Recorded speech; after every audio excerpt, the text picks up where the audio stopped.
দেখো এই ছেলেটি কত অভদ্র, কথা বলতেই জানে না।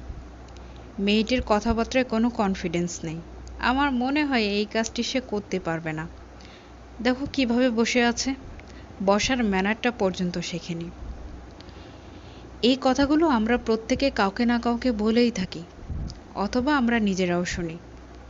আসলে আমরা মানুষের সাথে কিভাবে কথা বলি, কিভাবে আচরণ করি, কিভাবে চলাফেরা করি, এইগুলোর উপর অপর মানুষ আমাদের ব্যক্তিত্বকে ডিফাইন করে। যার ব্যক্তিত্ব যত উন্নত, তাকে আমরা বেশি প্রাধান্য দিই, তাকে আমরা বেশি মূল্যায়ন করি। আর উন্নত ব্যক্তিত্ব সম্পন্ন মানুষদের সাথে আমাদের কথা বলার ইচ্ছেটাও অনেক গুণ বেড়ে যায়। আসলে আমরা কি কখনো ভেবে দেখেছি যে এই উন্নত ব্যক্তিত্ব গঠনের ক্ষেত্রে আমাদের কি করা উচিত?